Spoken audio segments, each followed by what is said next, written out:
नमस्कार दोस्तों, स्वागत है आपका अनुपम आईएएस अकेडमी में। हड़प्पा सभ्यता के बाद इतिहास में जो दूसरा सबसे इम्पोर्टेंट टॉपिक आता है वो वैदिक सभ्यता है। तो हड़प्पा सभ्यता के बाद इतिहास में जो क्रम है विकास का वो वैदिक सभ्यता का स्थान आता है।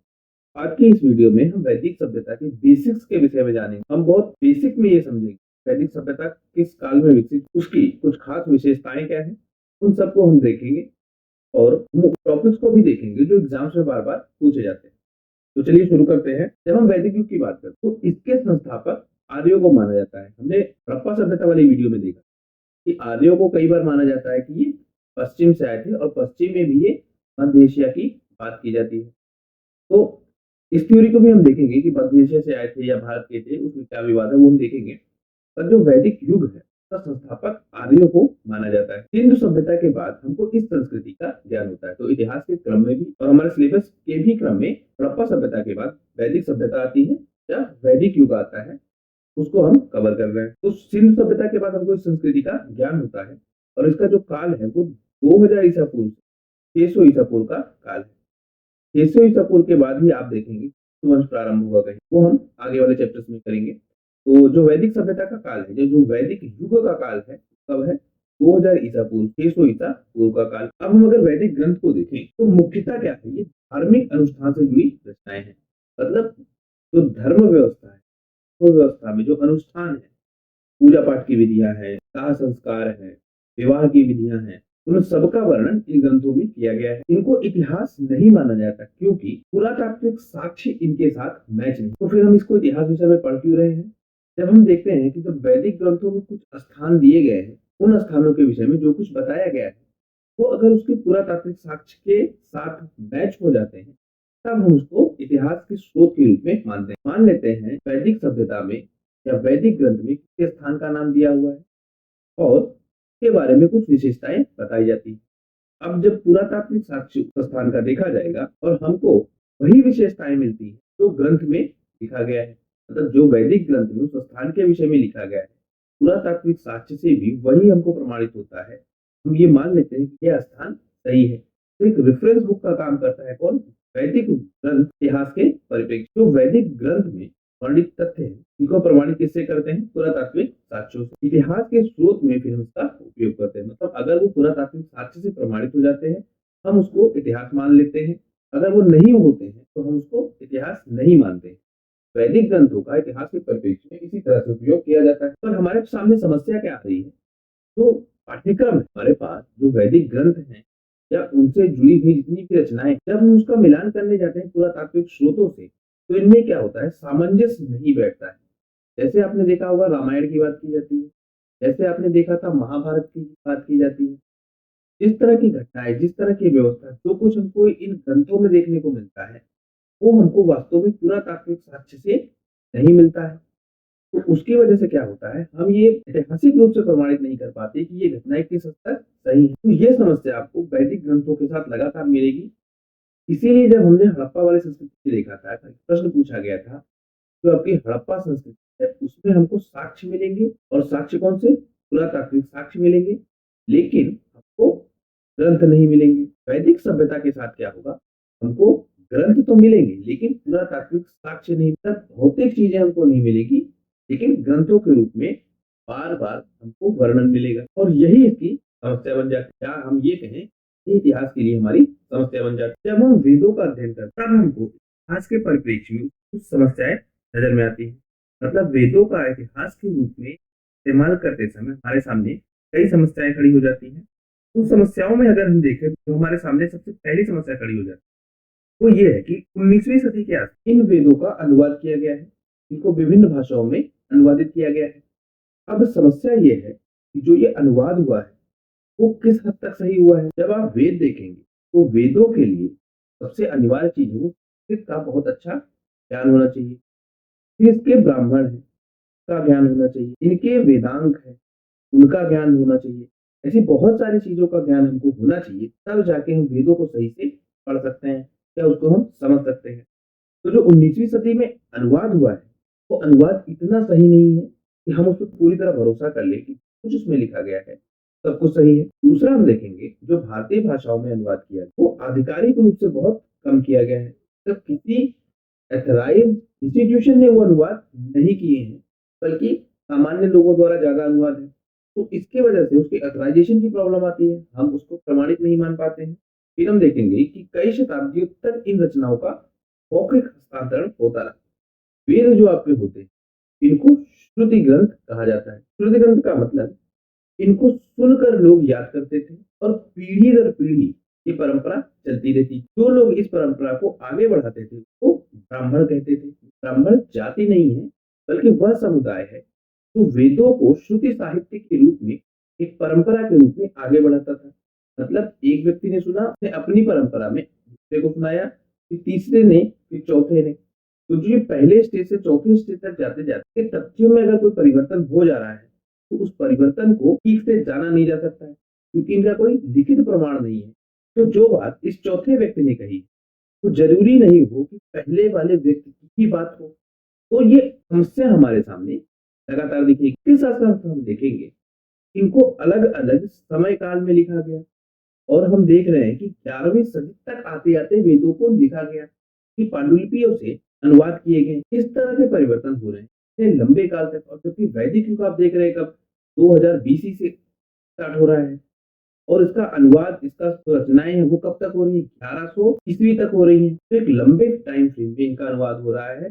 तो हम ये कैसे माने कि जो बात शुरुआत में थी वही बात अभी भी हमको बताई जा रही है। मतलब जो दिक्कत यहाँ आ रही थी आपको, जो पहले व्यक्ति ने बात कही वो बात चौथे व्यक्ति तक पहुंची कि नहीं पहुंची, या उसी रूप में पहुंची कि नहीं, वही समस्या आपको यहाँ दिखेगी। तो अगर 11वीं सदी में जाके लिखा जा रहा है या उसका संकलन पूरा किया जा रहा है, तो वो कितना प्रमाणित है, कितना सत्य है, ये समस्या हमारे सामने आती है। और इसी की वजह से इतिहास के स्रोत के रूप में का इस्तेमाल नहीं कर पाते। फिर हम देख रहे हैं इनका निर्माण भी अलग अलग समय काल में हुआ। एक खंड को किसी काल में लिख दिया गया, दूसरा खंड अन्य काल में लिखा गया, तीसरा खंड किसी अन्य काल में लिखा गया। मतलब एक ही किसी ग्रंथ के अगर कई भाग हैं तो उनको अलग अलग टाइम फ्रेम में लिखा गया है। तो इससे क्या होगा, जो कंटिन्यूटी बनती है ग्रंथ लिखने, वो कंटिन्यूटी नहीं मिलेगी। दूसरा क्या होगा, जो आपके तथ्य होंगे वो अलाइन नहीं होंगे, एक सही ढंग से उन तथ्यों को अरेंज नहीं किया जाएगा। तो ये समस्या हमारे सामने लगातार बनी रहती है, और यही इतिहास के सामने समस्या है जब हम वेदों को एक स्रोत के रूप में मानते हैं। लेकिन फिर भी वेदों का स्रोत के रूप में उपयोग किया जाता है। क्यों? क्योंकि वेदों में ऐसे बहुत सारे स्थान होंगे और ऐसी बहुत सारी व्यवस्था होंगी जिनका जब हम पुरातात्विक रूप से प्रमाण देखते हैं तो वो मैच करता है प्रमाण। और जब वो मैच करता है तब हम उसको मानते हैं कि ऐतिहासिक स्रोत है। तो इस तरह से वेदों का इस्तेमाल ऐतिहासिक स्रोत के रूप में किया जाता है। अब हम वेदों के जो कोर प्रिंसिपल है, या जो कोर थ्योरी है, या कोर हमारी जो नॉलेज बेस्ड है वेदों पे आधारित, उसके बारे में हम देख लेते हैं। जब हमने एक वीडियो किया था इससे काफी पहले, में हमने भौतिक टाइम फ्रेम के बारे में बात को वैज्ञानिक आधारों में बांटा गया है। उसमें भी हमने कहा था कि कुछ इसी तरह की व्यवस्था थी जहाँ पे टाइम फ्रेम को बांटा गया था। तो वेदों ने भी क्या किया है, जो समय काल है उसको अलग अलग पार्ट्स में डिवाइड किया है। इसको ये क्या संज्ञा दे रहे हैं, युग की। अब देखिए इनके हिसाब से 4 युग है। सतयुग, सतयुग कितने साल का है आपका, 17,28,000 साल का। और दरअसल जो ये सतयुग आपका होगा ये कलयुग का 4 गुना होगा। फिर ये कहते हैं कि त्रेता युग, और त्रेता युग जो आपका होगा वो 12,96,000 साल का होगा, और ये कलयुग का 3 गुना होगा। तीसरा जो युग है जिसको कहते हैं द्वापर, द्वापर युग आप देखेंगे तो 8,64,000 साल का होगा, और कलयुग का जो युग है उसका ये 2 गुना होगा।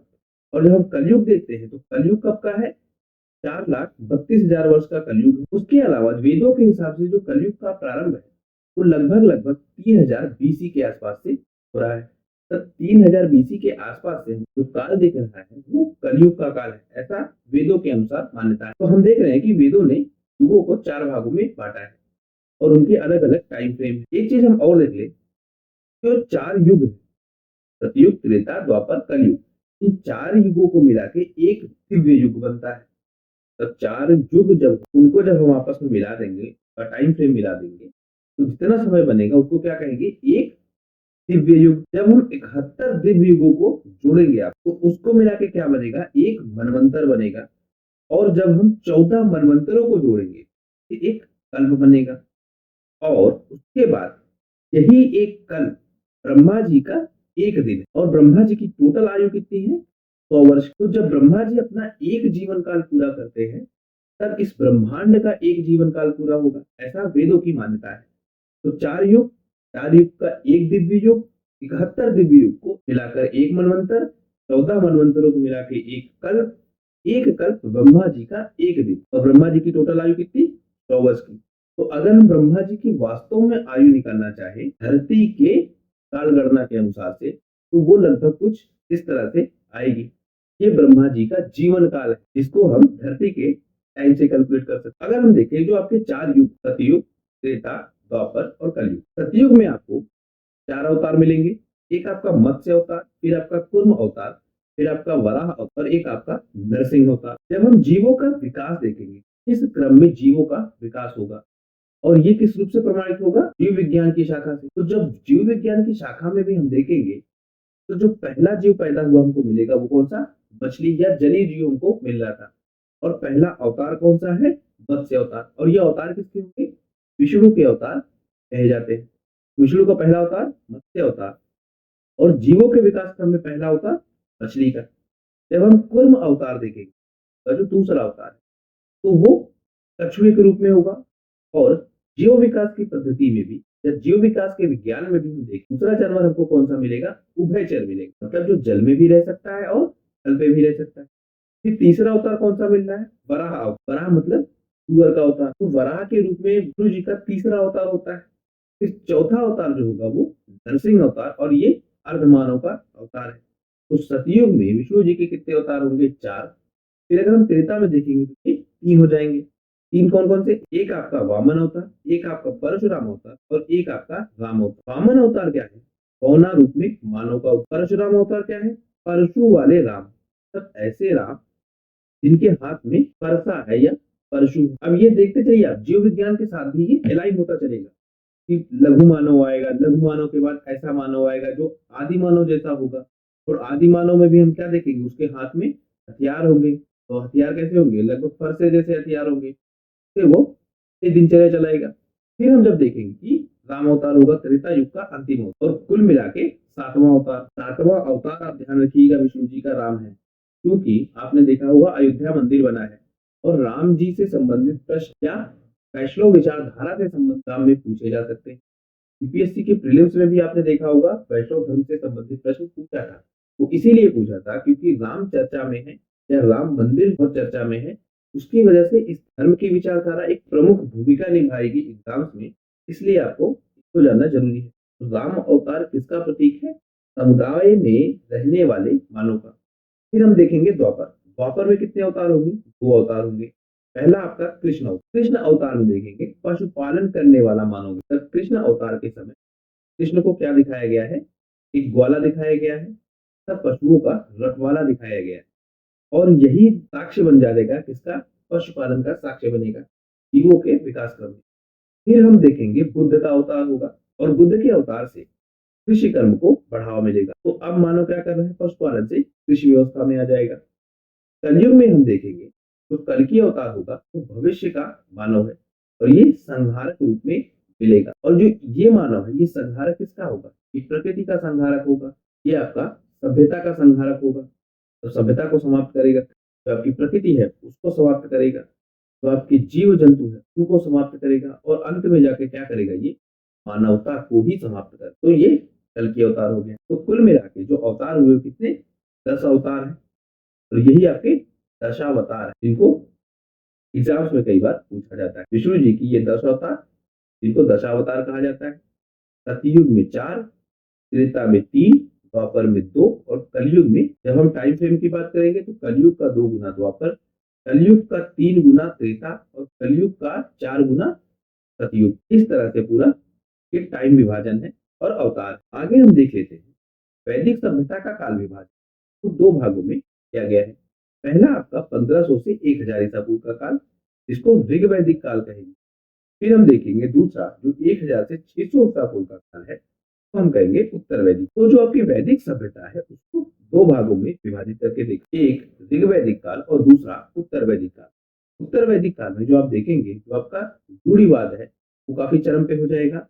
और जब ऋग वैदिक काल में आप देखो तो जो सभ्यता का विकास है, जो ज्ञान का विकास है, वो इस काल में आपको देखने को मिलेगा और इसी ज्ञान का उपयोग हो जाएगा किस लिए, रूढ़ि के रूप में, और वे परंपरा एक रूढ़िवादी परंपरा के रूप में परिवर्तित हो जाएगी। और वो समय काल कौन सा होगा, उत्तर वैदिक। इनको हम बहुत डिटेल में देखेंगे। अब हम वैदिक साहित्य को देख लेते हैं, या हम ये कहें हम वेदों को देख लेते हैं। और इनको क्या कहा जाता है, श्रुति साहित्य कहा जाता है। वेदों में आप देखेंगे कि कुल मिला के कितने, 4 वेद हैं आपके। जो पहला वेद है आपका वो कौन सा, ऋग्वेद। और ऋग्वेद जो है स्तुति ग्रंथ है, मतलब इसमें जो पूजा पाठ की विधि है वो नहीं लिखी हुई, बल्कि मंत्र इसमें ज्यादा लिखे, मतलब जो आराधना करने के लिए मंत्रों की हमको, उन मंत्रों को दिया गया हुआ किसमें, ऋग्वेद। इसमें हम देखेंगे तो आपको 10 मंडल मिलेंगे और 1028 सूक्त मिलेंगे। मतलब जो स्तुति ग्रंथ है इसमें आपको 1028 सूक्त मिलेंगे और ये किसमें विभाजित है, 10 मंडलों में। इसमें जो आपको मंत्र मिलेंगे वो 10,580 मंत्र मिलेंगे। ये 10 मंडल आप ध्यान रखिएगा, ये पूछा गया है ऋग्वेद में कितने मंडल है, ये आपसे पूछा गया है परीक्षा का। जो ब्राह्मण होगा वो कौन होगा, यदि आपको ब्राह्मण कौन होता है ये अभी ना समझ में आए तो आप थोड़ा वेट कीजिएगा, धीरे धीरे हम इसको बहुत डिटेल में समझेंगे। फिलहाल एग्जाम के लिए आप याद कर लीजिए कि ब्राह्मण इसका कौन है, उत्तरी इसका ब्राह्मण है। फिर हम देख लेते हैं यजुर्वेद।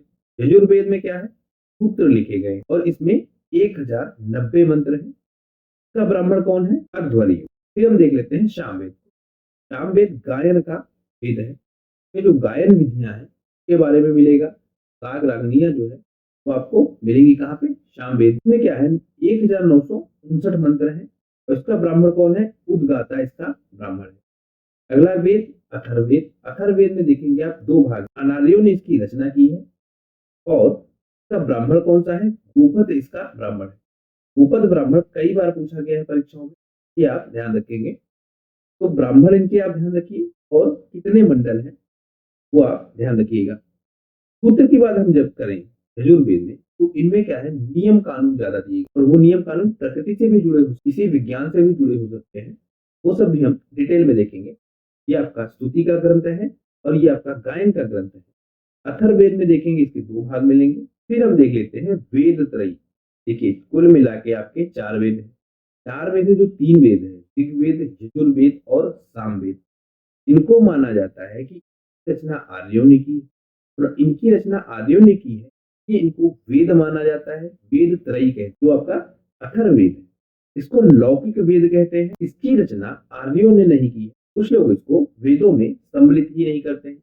तो वेद त्रयी से कहेंगे ऋग्वेद, यजुर्वेद और सामवेद को। लौकिक वेद किसको कहेंगे, अथर्ववेद। ये आप ध्यान रखेंगे। आपसे पूछा जाएगा कि वो कौन सा वेद है जिसको वेद त्रयी में शामिल नहीं किया गया है, तो आपका उत्तर होगा अथर्ववेद। प्रस्थान त्रयी अगर हम देखें तो प्रस्थान त्रयी में 3 ग्रंथ, वो कौन से, एक आपका भगवत गीता, दूसरा आपका ब्राह्मण सूत्र और फिर आपका उपनिषद। ये प्रस्थान त्रयी ग्रंथ कहलाते। फिर हम देख लें जो आपके वेदांत, वेदों को समझने के लिए वेदांतों की रचना के लिए मैंने आपसे शुरुआत में कहा था कि अगर हमको वेदों को जानना है तो हमको वेदांतों को जानना होगा। जब तक हमको वेदांत नहीं पता होंगे तब तक हम वेदों को नहीं जान सकते हैं।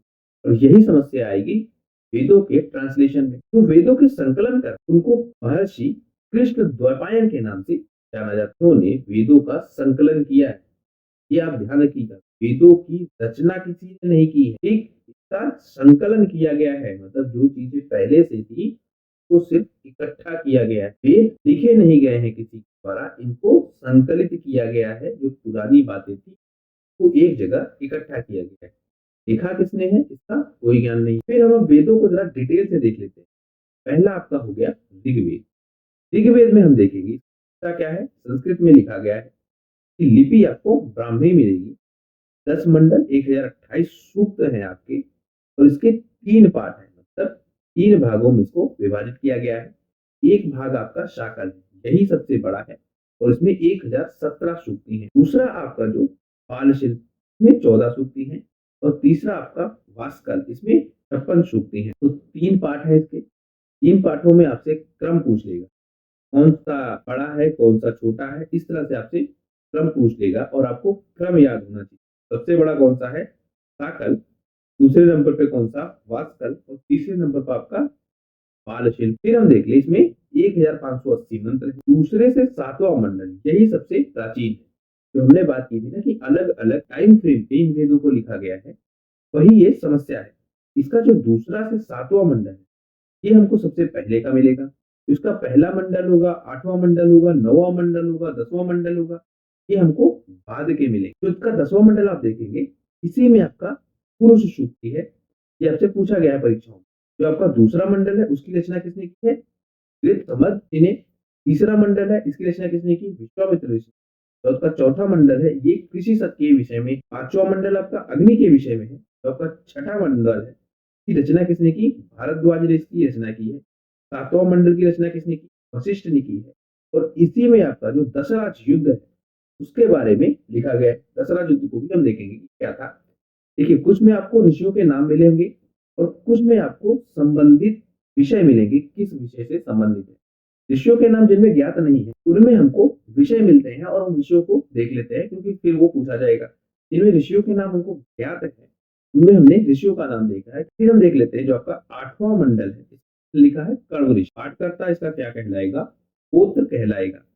तो ऋग्वेद को जो पढ़े वो क्या है आपका? पोत्र वो कहलाएगा। दूसरा वेद हम देख ले, सामवेद। सामवेद में क्या है? ये एक गायन वेद है। इसका पाठकर्ता क्या कहलाएगा? छात्र इसका पाठकर्ता होगा। 7 स्वरों की जो बात की जाती है वो आपको सामवेद में मिलेगा। कि ब्राह्मण जो है वो तांडव और जैमिनीय ब्राह्मण, इसके 2 आप ब्राह्मण मिलेंगे। के जो अरण्यक आपको मिलेंगे, छांदोग्य और जैमिनीय मिलेंगे। अब देखिए, अरण्यक के रूप में भी आपको जैमिनीय मिलेगा, ब्राह्मण के रूप में भी आपको जैमिनीय मिलेगा। इनमें मैं आपको संबंध समझाऊंगा ना उत्तर वैदिक काल में, तब आप ज्यादा डिटेल में समझ पाएंगे कि ये किस तरह से मिल रहे हैं। फिर आप देखिए, इसके जो उपनिषद है, छांदोग्य उपनिषद और जैमिनी उपनिषद। सबसे प्राचीन उपनिषद कौन सा है? छांदोग्य उपनिषद। देवकी पुत्र जो कृष्ण की चर्चा, द्वापर के कृष्ण की जो चर्चा है, वो हमको कहाँ मिलता है? सामवेद में। एक उद्दालक आरुति संवाद हमको मिलेगा कहाँ पे? सामवेद में। फिर हम देख लेते हैं आपका यजुर्वेद का जो पाठकर्ता होगा वो अध्वर्यु कहलाएगा। ये 2 भाग है, शुक्ल यजुर्वेद, ये जिसको वाजपेयी संहिता के नाम पर, आपका कृष्ण यजुर्वेद, ये गद्य और पद्य दोनों में है। ये ब्राह्मण तैतरीय ब्राह्मण जो आपका कृष्ण यजुर्वेद है उसका ब्राह्मण। तो आपका शतपथ ब्राह्मण है वो शुक्ल यजुर्वेद का ब्राह्मण। तैतरीय ब्राह्मण और शतपथ ब्राह्मण, ये दोनों एग्जाम्स में खूब पूछे जाते हैं। ज्यादातर इनसे वेद पूछ लेता है, लेकिन अगर आपसे वेद का भाग भी पूछा जाए, ये शुक्ल यजुर्वेद का भाग है या कृष्ण यजुर्वेद का भाग है, वो भी आपको याद रहना चाहिए। तो 2 ब्राह्मण इसके मिल रहे हैं हमको मुख्यतः। ये जो उपनिषद है, तैतरीय उपनिषद अधिक अन्न उपजाऊ के रूप में मिलता है। यहाँ अन्न उपजाऊ करने की बात की जाती है या उन अन्नों की बात की गई है, तो इस साल में उपजाया गया था। वेदारण्य जिसका उपनिषद है, इसका सबसे बड़ा उपनिषद है। श्वेतांबर हम देखेंगे, इस शब्द का उल्लेख मिलेगा। तो जो श्वेतांबर शब्द आपको मिलेगा, जो आपका जैन धर्म से संबंधित है, वो आपको यही मिलेगा। कंठ में हम देखेंगे तो एक नचिकेत और यम का संवाद है। आपने नचिकेत यम की कथा सुनी हो। नचिकेत ने ही, याद हो आपको, शिव की पूजा की थी, यम उसको ले जा नहीं पाया था, तो उस तरह की कुछ कथा है। फिलहाल नचिकेत और यम कथा का जो आपको वर्णन मिलेगा वो कहाँ मिलेगा? यजुर्वेद में मिलेगा। फिर हम देख लेते हैं अथर्ववेद। अथर्ववेद में आपको क्या मिलेगा? अनार्यों द्वारा ये रचित है। सबसे पहली बात, इसको ब्रह्मा वेद के नाम से भी जाना जाता है और वेद त्रयी में इसको शामिल नहीं किया जाता। इसमें आप देखेंगे यज्ञ में आने वाली बाधाओं का निराकरण, औषधिक वर्णन है, मगध अंग अयोध्या का वर्णन मिलेगा। सभा तथा समिति को प्रजापति की 2 पुत्रियों के रूप में दिखाया गया है। तो वो कहाँ दिखाया गया है? अथर्ववेद में। ये प्रश्न कई बार पूछा गया है। फिर हम देखेंगे इसका जो ब्राह्मण है वो कौन सा ब्राह्मण है? भूपत इसका ब्राह्मण है और इसका कोई अनन्य नहीं है। तो ये सारी चीजें आपसे किससे संबंधित हो गई? अथर्ववेद से। मुंडकोपनिषद आप देखेंगे, सबसे फेमस चीज जो इसकी है, जो परीक्षाओं में सबसे ज्यादा पूछा जाता है, इसका प्रमुख उपनिषद है। और मांडुक्य भी इसका सबसे छोटा उपनिषद है। मुंडको उपनिषद से ही देखेंगे तो आपका सत्यमेव जयते है वो किया गया है और वो किसका भाग है? अथर्ववेद। आगे हम देख लेते हैं यजुर्वेद के 2 भाग। शुक्ल यजुर्वेद, केवल मंत्रों को स्थान दिया गया है शुक्ल यजुर्वेद में। और जो आपका कृष्ण यजुर्वेद है, ये मंत्रों के साथ व्याख्या और कर्म कांड के विषय में बताया गया है। सामवेद की शाखाएं अगर हम देखें, सामवेद की कुछ शाखाएं हैं, जैसे कौमुद, राणायनी, जैमिनी अथवा तलवकार। और अथर्ववेद की अगर कुछ शाखाएं हम देख लें, कौन सी है? रौनक और पैपलाद। तो यजुर्वेद के हमने 2 भाग देखे, शुक्ल यजुर्वेद, कृष्ण यजुर्वेद। सामवेद की कुछ शाखाएं हैं, कौमुद, प्राणायनी, जैमिनी तथा तलवाकर। अथर्ववेद की शाखाएं हैं कौन सी, शौनक और पैपलाद। ये परीक्षाओं में पूछे गए हैं बार। फिर हम देखे हैं आपका रामायण के हमको कई संस्करण मिलेंगे, और रामायण आपका क्या हो जाता है, महाकाव्य की श्रेणी में रखा जाता है। रामायण के साथ साथ महाभारत को आप देखेंगे तो इसको भी महाकाव्य की श्रेणी में रखा जाएगा। रामायण के हम संस्करण देखें तो प्राकृति में हमको विमल सूरी द्वारा लिखित पौमचर्यो मिलता है। ये पौमचर्यो जैन संस्करण है किसका, रामायण का। इसमें दिखाने की कोशिश की गई है राम जो थे जैन धर्म को मानने वाले थे या उसके समर्थक थे। जैन धर्म के हिसाब से हत्या करना पाप है, तो हत्या नहीं किया जा सकता, तो राम किसी की हत्या नहीं कर सकते। ये हमको घटनाक्रम मिलता है इस संस्करण से। फिर हम देख ले पाली में हमको मिलेगा दशरथ जातक, जो इसका बौद्ध संस्करण है। बौद्ध संस्करण कौन सा, दशरथ जातक, और ये किसका संस्करण है, रामायण का। फिर हम देख लेते हैं आपका तमिल में आपको मिलेगा इरामावतारम, 12वीं सदी में कंबन द्वारा रचित है। ये तथ्य आप ध्यान रखिएगा कि कंबन ने रचित किया था किसको, इरामावतारम को। फिर हम देखेंगे तुलसीदास का हमको रामचरित मानस मिलता है। अगर हम पुराणों की बात करें तो हमको 18 पुराण मिलते हैं। इसमें आपका विष्णु, नारद, भागवत, गरुड़, पद्म, वराह, मत्स्य, कूर्म, लिंग, शिव, स्कंद, अग्नि, ब्रह्मांड, ब्रह्मा वैवर्त, मार्कंडे, भविष्य, वामन और ब्रह्मा पुराण। सबसे ज्यादा प्रश्न कहाँ से आते हैं, शिव पुराण से, नारद पुराण से, भगवत पुराण से, मत्स्य पुराण से, शिव पुराण से और आपका मार्कंडे पुराण से। इन सबसे प्रश्न पूछे जाते हैं जब बहुत डीप में पूछना हो। फिलहाल आपसे इतना ही पूछा जाएगा ज्यादातर, कितने पुराण है वो आप बताइए। तो 18 पुराण कुल मिला के हैं। आगे हम देख लेते हैं तो पुराणों के विषय वो क्या होंगे। एक तो आपका सर्ग होगा, सर्ग क्या, संसार की सृष्टि के विषय में यहाँ पे दिखा जाएगा। फिर आपका प्रतिसर्ग होगा, प्रतिसर्ग में पुनः सृष्टि की बात की जाएगी। फिर आपका मनवंतर होगा, मनवंतर में मनु का जो युग होगा वो दिखाया जाएगा बार बार। और जो आपका वंश होगा, देवताओं और ऋषियों की वंशावलियां दिखाई जाएगी। ये सारा वर्णन आपको कहाँ मिलेगा, पुराणों में। ये शायद आपको समझ में ना आया हो तो मैं आपको समझाने की कोशिश करता हूँ। जो आपका सर्ग होगा इसमें दिखाया जाएगा कि संसार बनता कैसे है, संसार की उत्पत्ति कैसे है, के विकास क्रम को बताया जाएगा कहीं ना कहीं। फिर आपका जो प्रतिसर्ग हो, इस संसार में जीव कैसे आए वो समझाया जाएगा। तो पूरा सृष्टि होगी, मतलब इस फिर से रचना होगी, वो कहाँ बताया जाएगा, प्रतिसर्ग में। फिर आपका मनु का युग आएगा जिसको मनवंतर कहेंगे। मनवंतर में जो आपको राजा की प्रणालियां मिलेंगी, व्यवस्था मिलेगी समाज में, समाज के नियम कानून बनते हुए मिलेंगे। और उसके बाद जो आपका वंश आएगा फिर देवताओं और ऋषियों की वंशावलियां मिलेंगी। जैसे आपने देखा होगा जो आपकी गोत्र व्यवस्था है अभी भी जो चलती है, वो गोत्र व्यवस्था किस पे आधारित होती है, ऋषियों के नाम पे आधारित होती है। मतलब कौन किस ऋषि वंश का वंशज है के आधार पे उसका गोत्र निर्धारित किया जाता है। तो इस तरह से पुराणों को 4 भागों में बांटा गया है। धर्मशास्त्रों के अनुसार धर्म के 3 स्रोत हैं। तो धर्म कैसे विकसित होता है या किसी में धर्म स्थापित कैसे होता है, ये 3 स्रोत हैं। वो 3 स्रोत कौन से हैं, एक श्रुति मतलब सुनकर, लोगों में धर्म जागृत कैसे होगा, सुनकर। फिर आप देखेंगे स्मृति, याद करके लोगों में धर्म जागृत होगा। और जो आपका तीसरा है वो सदाचार से, मतलब अच्छे आचरण से लोगों में धर्म जागृत होगा। तो यदि लोग सही चीजें सुनते हैं, सही चीजें याद करते हैं और उसके हिसाब से कर्म करते हैं, तब जाके जो धर्म है वो स्थापित होगा। और ये धर्म कौन सा है, मानव धर्म। ये वेदों की पूरी बातें। फिर हम देखेंगे जो आपके वेदांत, इसके अंतर्गत जो आपके कल्प सूत्र लिखे गए हैं। तो कल्प सूत्र को 3 भागों में बांटते हैं। तो पहला भाग कौन सा है, श्रौत सूत्र। इसमें हम देखेंगे कि कर्म कांड से जुड़ा है और इसमें 3 प्रकार की अग्नि का प्रयोग है। इस तरह की बात हमको मिलेगी। तो अग्नि का 3 रूपों में उपयोग आपको मिलेगा, ये दिखाया गया है।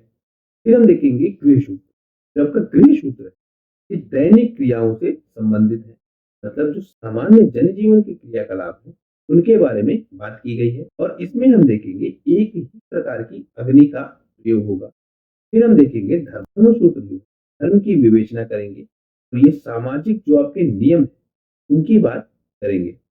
कल्प सूत्र के जो 3 भाग हैं वो कौन से, शौत सूत्र, गृह सूत्र और धर्म सूत्र।